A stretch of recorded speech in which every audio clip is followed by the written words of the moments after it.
A continuación, os presento al doctor López Pájaro y luego a continuación la doctora Marín Serrano. Son neurofisiólogos de nuestro hospital y nos van a hablar sobre las características electroencefalográficas del síndrome de Angelman. Buenos días, gracias por vuestra atención y por estar aquí. Como ya ha dicho mi compañera, soy neurofisiólogo de aquí del hospital y junto con mi compañera, la doctora Marín, vamos a hablar un poco sobre las alteraciones electroencefalográficas que encontramos en el síndrome de Angelman. En la primera parte de la charla, la que me concierne a mí, hablaré un poco sobre las generalidades y mi compañera ahondará un poco más en detalle en esta patología y en nuestra experiencia en nuestro servicio con estos pacientes. Bueno, como ya ha hablado el doctor Lapuncina muchísimo mejor que yo y de forma clara y magistral, es una enfermedad genéticamente determinada por una falta de expresión de la copia materna, con una incidencia de 1 a 10.000, 1 a 40.000 pacientes, que se caracteriza, entre otras cosas, por un severo retraso mental, ausencia de desarrollo del lenguaje, con una facies, un fenotipo determinado, característico, alteraciones de la marcha, unos ciclos de vigilia y de sueño alterados, y lo que más nos va a importar a nosotros como neurofisiólogos es epilepsia. Estos niños tienen crisis epilépticas, que están presentes en el 80 al 90% de los niños. Esta epilepsia predomina en la infancia, con un pico en ese periodo, pero que suele disminuir durante el final de la infancia y adolescencia, volviendo a aparecer después en la edad adulta. Las crisis son muy precoces, inician entre los primeros 1 a 5 años y generalmente suelen asociarse con crisis febriles, debutadas por este proceso, por una fiebre.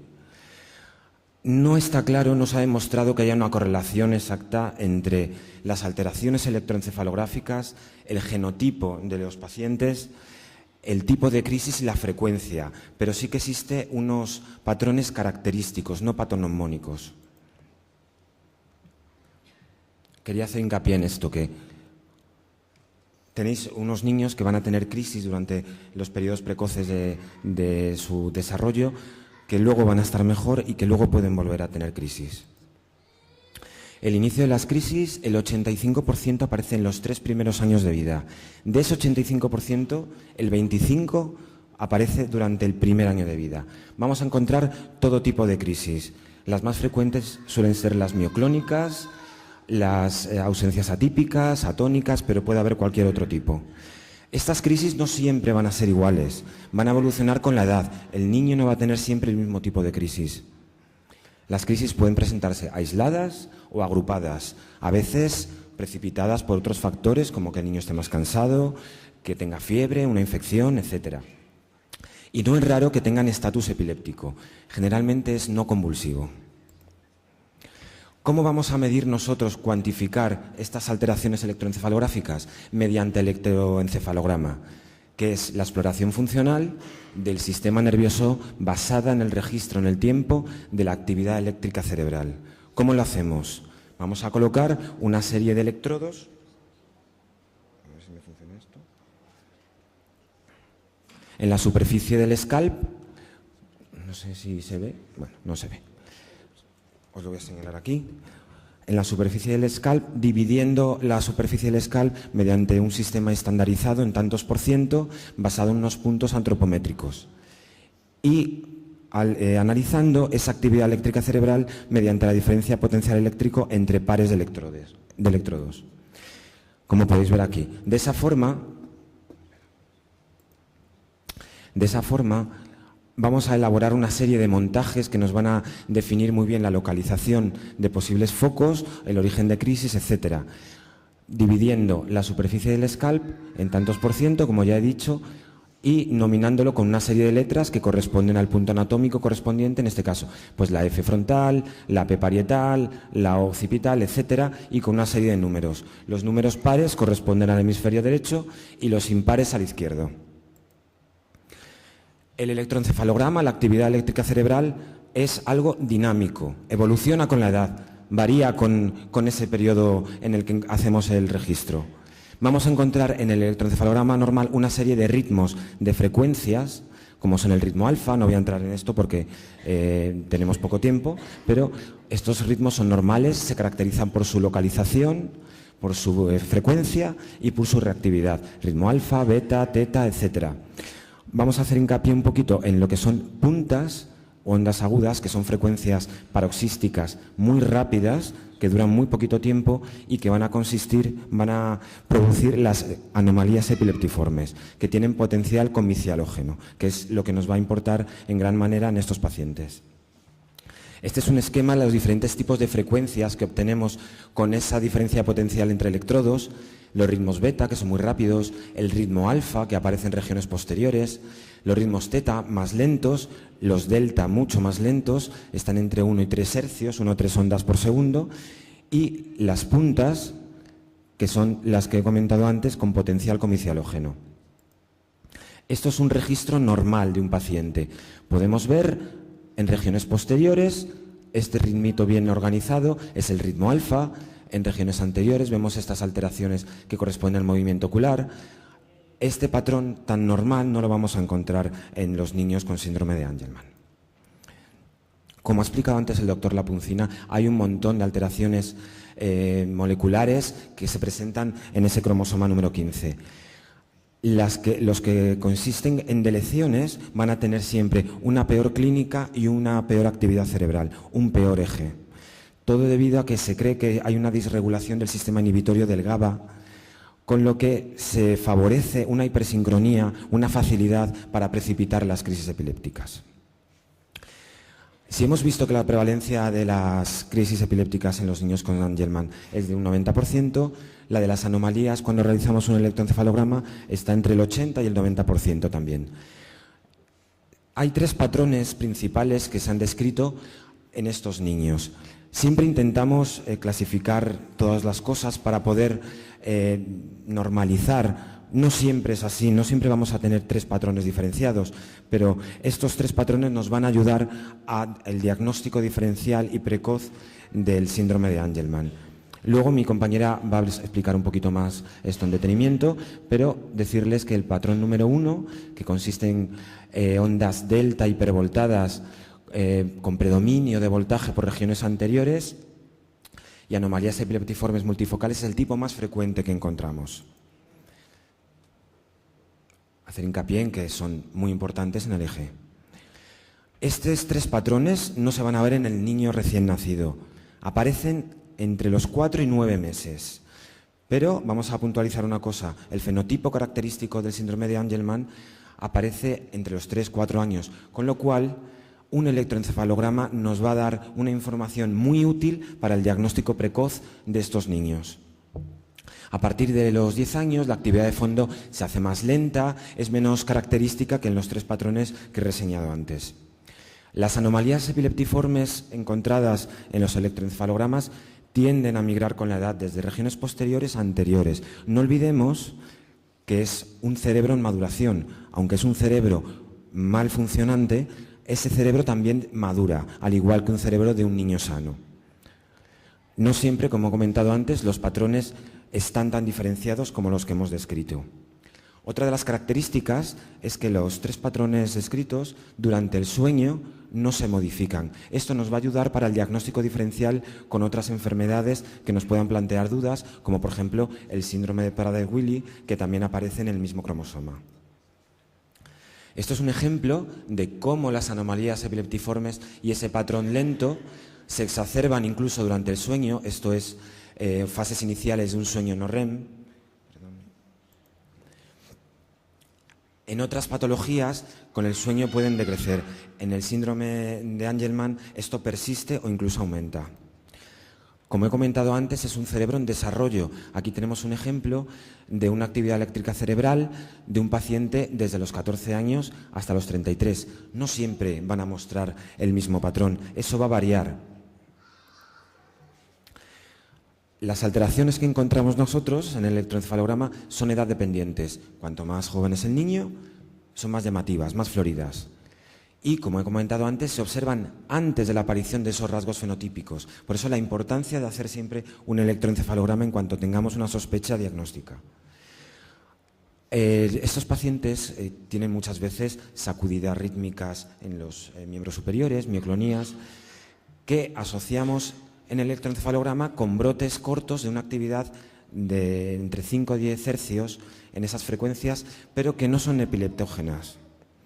Y los accesos de risa muy característicos de estos pacientes y la drop head, la caída cefálica, no tienen correlación con las alteraciones electroencefalográficas. No vamos a ver una causa cortical que pueda ser epileptiforme o de otra índole.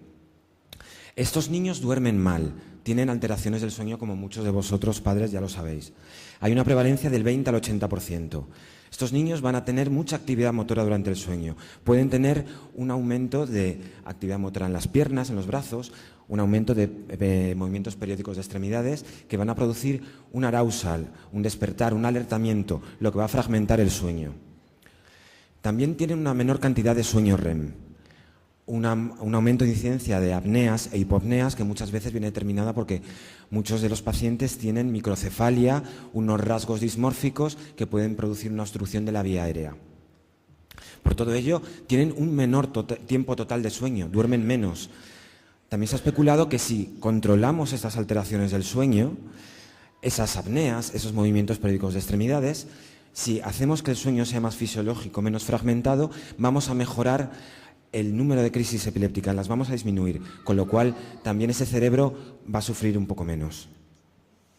Esta es una diapositiva en la que podemos ver en los estudios de sueño, aparte de hacer un estudio de la actividad eléctrica cerebral, pues también ponemos electrodos en músculos, a nivel de los ojos, etcétera. Perdonad. Respiratorios, y en este podemos ver en el músculo tibial anterior cómo hay una serie de contracciones rítmicas que van a producir un alertamiento, que lo podemos ver aquí en la actividad eléctrica cerebral, un despertar que va a producir una fragmentación de ese sueño. Esto es un hipnograma, una representación de la entrada y salida de esas fases de sueño. Los niños con síndrome de Angelman pues tienen una fragmentación importante, no tienen un sueño reparador. Y con esto voy a dar paso a la doctora Marín, que les va a comentar un poco más nuestra experiencia en el servicio con los niños a los que hemos hecho el electroencefalograma para el síndrome de Angelman. Gracias. Bueno, pues voy a explicar un poquito los estudios que hemos hecho, pero también en general los hallazgos en el electroencefalograma en estos pacientes. Espero que se entienda porque son unas gráficas que yo creo que muchas veces se hacen los estudios y en general ni otros profesionales médicos ni los padres a lo mejor dicen para qué lo habrán hecho, qué verán en esas rayas y tal. Entonces, a ver, en el estudio lo que se ha hecho ha supuesto un gran esfuerzo porque hemos realizado 4 registros de videoelectroencefalografía o vídeo EEG poligráficos de vigilia a cada paciente. Como hemos incluido al final 32 pacientes de entre 6 y 30 años, ha sido un total de 128 estudios en unos 8 meses. Se ha realizado por un equipo de una enfermera y 2 auxiliares para cada paciente. A veces estaban hasta 2 enfermeras ahí ayudando porque a algunos pacientes les costaba un poquito más estar tranquilos. Y han sido posteriormente y durante el registro analizados por 2 médicos especialistas en neurofisiología clínica, el doctor López Pájaro y yo. Realizando, esto es muy importante porque en todos los artículos publicados y tal se insiste mucho y en cualquier estudio científico, de farmacología o tal, es muy importante que se hagan por las 2 personas sin que las 2 personas hablen sobre los resultados, porque así luego se comparan y se ve la coincidencia entre los resultados de uno y otro. Y además también es importante que no vayamos nosotros, porque ya ha comentado mi compañero, que según el tipo de anomalía genética el trazado electroencefalográfico puede ser un poco más alterado o menos. Entonces tampoco nos fijamos, salvo lo imprescindible, en muchos datos de la historia sobre los tipos de alteraciones cromosómicas y demás. Entonces voy a intentar, así con unos pantallazos pues como unas páginas del electroencefalograma, que entendáis la diferencia entre lo que sería un electroencefalograma normal y lo que nosotros vemos en los niños con síndrome de Angelman, que es distinto, y por eso nosotros ponemos en los informes que tiene signos de afectación cerebral,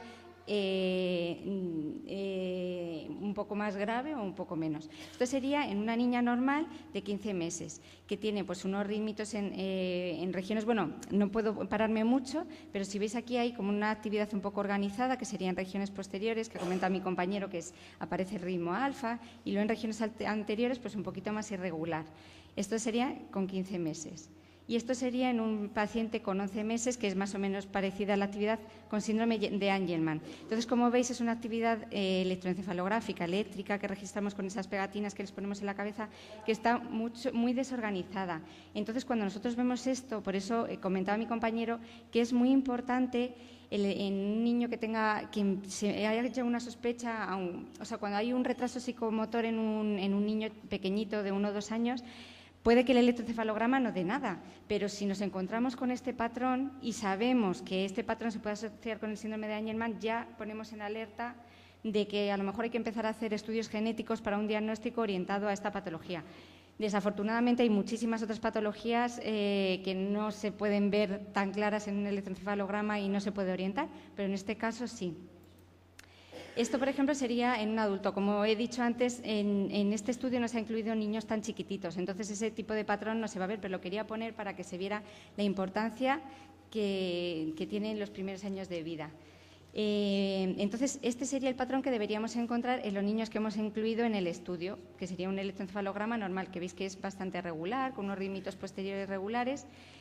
Y esto es lo que nos hemos encontrado, bueno, y se encuentran los que hacen estudios en pacientes con síndrome de Angelman, que si veis no se ven esos patrones tan regulares en regiones posteriores. Vemos esto que como que intenta hacer así el ritmo alfa, pero es más irregular.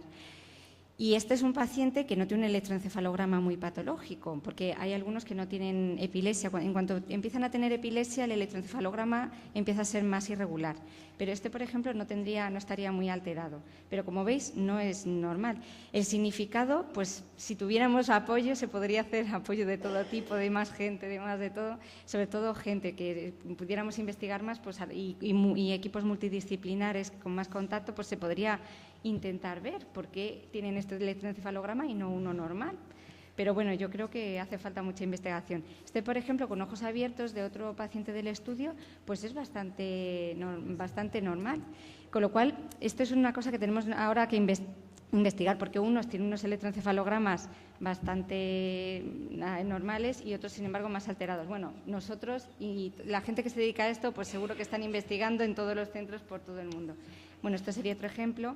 Entonces, los patrones que comentaba mi compañero, el uno sería una actividad delta anterior, hipervoltada a unos 2 o 3 hercios, con o sin grafoelementos agudos asociados, y a veces tienen lo que llamamos nosotros morfología trifásica. Estos son unos ejemplos que ha añadido mi compañero, sacados de la literatura, estas son las ondas delta que están más en regiones anteriores. Y estos son los que hemos encontrado nosotros en los pacientes. Como veis, se parece mucho. Bueno, uno estaba más estirado, este está más encogido, pero se parecen mucho los patrones. O sea, que sí que hemos visto que se repiten en los pacientes en los que les hemos hecho el estudio los patrones que están ya descritos. El patrón 2 sería actividad teta prolongada a 4 o 6 hercios, generalizada o a veces más pronunciada en regiones centrotemporales, que se parece un poquito al que he puesto yo de ese niño de 11 meses, que en algunos pacientes se conserva ya en la edad adulta, como en este, se parece un poco al de ese niño pequeñito. Y este es de uno de los pacientes que hemos visto, pero este patrón es más difícil de encontrar. O sea, que es un patrón característico en los pequeñitos, pero que luego, como en muchos, se va perdiendo y en algunos se mantiene. El tercer patrón sería una actividad teta-delta 2,6 hercios hipervoltada en regiones posteriores y favorecida por el cierre de ojos. Este sería un ejemplo también de la literatura. Y este otro ejemplo, veis estas ondas así como triangulares. Y este es uno de los que nos hemos encontrado, también otro ejemplo cogido de los pacientes. Como veis, se parece muchísimo. O sea que estos estudios... bueno, una cosa muy importante... Espera, a ver... que quería comentar, que no he dicho, porque aquí estoy poniendo todas las rayas, que lo voy a comentar ahora después también. Nosotros hemos hecho los estudios muy dirigidos a lo que se pueden encontrar en estos pacientes, independientemente de que lo pudiéramos encontrar o no, que son todas estas derivaciones, son todas las pegatinas que poníamos en la cabeza, que es un poco lo principal, con el electroencefalograma, para ver si se produce taquicardia, bradicardia, si tenían crisis, por ejemplo, algunos de ellos. Y es muy, muy, muy importante en estos pacientes en concreto, en otros no, pero en estos es muy importante poner todos estos que hemos puesto, que son los músculos y la banda respiratoria. ¿Por qué? Porque estos pacientes, los padres lo saben o los que conocen mucho estos pacientes, tienen muchos movimientos, muchas veces están así con las manos haciendo muchos movimientos y esos movimientos puede que sean crisis epilépticas o no. Casi nunca, o sea, lo más probable es que no lo sean. O sea, no hay que alarmarse, además porque muchas veces se ve que esos movimientos no concuerdan con crisis epilépticas y ya está. Pero sí puede ser que esos movimientos empiecen a ser más rítmicos y estén relacionados con crisis epilépticas. Y si no pones los músculos, es difícil de correlacionarlo. Luego lo voy a poner en un ejemplo. Y eso, las crisis, esto es otro de los pacientes. Lo que hemos visto, aunque esto no tiene que ver con el estudio por la minofciclina y tal, es que venían algunos pacientes que tenían un electroencefalograma bastante bien y sin crisis, y luego llegaba otro y de repente tenía un montón de crisis como estas. Pues habéis visto esos que no estaban mal y de repente llegaban con un montón de crisis. Por eso dábamos algunas veces la voz de alarma a los neuropediatras y han tenido que llamar a algunos pacientes o darles los informes para que lo llevaran a sus neuropediatras de zona para que vieran si tenían que aumentar o no la medicación. Luego, afortunadamente, hemos visto que en muchos casos se resolvía, solo que también es otra cosa que se comenta en la literatura, que a veces como que tienen periodos que tienen más crisis y luego se les pasa y no necesitan, en estos pacientes en concreto, pues parece ser que no es como otros que a lo mejor entran en crisis y sí que hay que hacerles un tratamiento más rápido, pero bueno, eso los neuropediatras y los pediatras que les conocen más, pues lo pueden, los van controlando mejor. Pues estos son algunos ejemplos que se ven aquí que tienen, como veis, tienen las contracciones así de los músculos en relación más con las anomalías que se encontraron en el electroencefalograma. Y este es un ejemplo que quería poner, pues eso, si hay profesionales sanitarios aquí, o bueno, para que los padres también estén al tanto, pues eso, si se les ve que hacen así como movimientos más rítmicos, no así tan erráticos, pues es importante. Este es un paciente, lo quería comentar porque fue un paciente bastante espectacular que estuvo ingresado aquí en el hospital, aunque no haya sido del estudio, pero para que se vea que con 51 años, pues de repente, pues este paciente se ve que había tenido crisis cuando era pequeño, pero luego pues tampoco había tenido así muchas crisis. Entonces ingresó por otro proceso infeccioso en otro servicio. Y no pensaban que fuera, el paciente estaba como más desorientado, pero como había sido algo pulmonar, pues se pensaban que a lo mejor era porque tuviera un poco de hipoxia, que no respirara bien y tal. Pero uno de nuestros residentes estaba rotando en ese servicio justo cuando estuvo este paciente ingresado y dio un poquito la sospecha. Dijo, ¿y por qué no le pedís? Porque estos pacientes suelen tener crisis. ¿Por qué no le pedís un electroencefalograma? Y fijaros lo que nos encontramos, que este paciente tenía muchísimas anomalías epileptiformes y se acompañaba, ¿no? Al ponerle los músculos vemos que cuando tenía una polipunta honda tenía una contracción, otra. Entonces estos son uno de los estatus que comentaba mi compañero, que tienen mucha facilidad estos pacientes en entrar en estatus. Esto se podría llamar convulsivo, pero no son convulsiones así que hagan muchos movimientos, sino que simplemente hacen unos movimientos pequeñitos que al ponerle los músculos, esto quería nombrar al profesor Dalla Bernardini, al profesor Tassinari, por ejemplo, que son especialistas italianos que los conozco personalmente y ellos siempre que dan alguna charla lo comentan. Es importantísimo poner los músculos en estos pacientes para correlacionar las anomalías epileptiformes con las pequeñas mioclonías, en estos y en otros, pero en estos en especial. Bueno, estos son más ejemplos. Entonces, bueno, pues después de hacer todos estos estudios, que la verdad es que es difícil juntar tantos pacientes y hacer tantos estudios a este tipo de pacientes, porque como hemos comentado, no es una enfermedad que sea muy prevalente. Entonces, claro, el problema es que a lo mejor en cada hospital o en cada centro ven uno cada un montón de años o muchísimos meses al menos. Entonces, no se conoce mucho. Nosotros con esto tenemos la posibilidad de investigar un poquito más hasta donde podamos y de pues aportar lo que podamos con nuestra investigación y eso, pero todavía nos queda muchísimo camino, como en todos los demás, por investigar a qué se puede correlacionar unos patrones, otros patrones. Entonces, bueno, quería agradecer a todas las familias porque esto, hombre, es para ayudarnos mutuamente, pero ha sido un esfuerzo enorme porque los pacientes pues tienen que entender en qué consiste la prueba y tal. y han colaborado muchísimo los padres y los pacientes, y hay publicaciones y centros donde ponen que hay que sedar a los pacientes. A lo mejor es verdad que en algún caso hay que sedarlos, pero aquí incluso yo estoy viendo una madre, la pobre, que cada vez que venía pues se ponía nerviosísima a su hija. Pero bueno, le hicimos los 4 estudios y bueno, o sea, es que unos campeones que han sido todos, porque madre mía, ni sedación ni nada, o sea, es que lo han hecho todos fenomenal. Y luego eso, agradecer a todo el equipo de enfermería, auxiliares, el secretario que también tenía que ajustar las agendas, que al principio, pues claro, hasta que nos adaptamos a hacer todos estos estudios y estos pacientes de manera tan regular, porque eso, una cosa es ver uno cada X meses o años, pero tan regular todas las semanas, pues ha sido mucho esfuerzo. Entonces, dar las gracias al equipo de enfermería, auxiliares y eso, porque, vamos, que son unos grandes profesionales, lo han hecho fenomenal. Y eso, que ahora cuando se acabó, pues les echábamos mucho de menos. Estas son una representación de todos los que han participado. Y eso, que nosotros en la medida de que nos den apoyo en el hospital y eso, pues seguiremos apoyando a todas estas familias, porque entendemos que no puede haber todo este equipo multidisciplinar en todos sitios por la dificultad y por eso, porque hay pocos pacientes en cada área. Pero eso, que estamos a vuestra disposición para dudas o para lo que haga falta, si, no sé, lo que nos dejen a nosotros hacer, pues nosotros os ayudamos. Y ya está.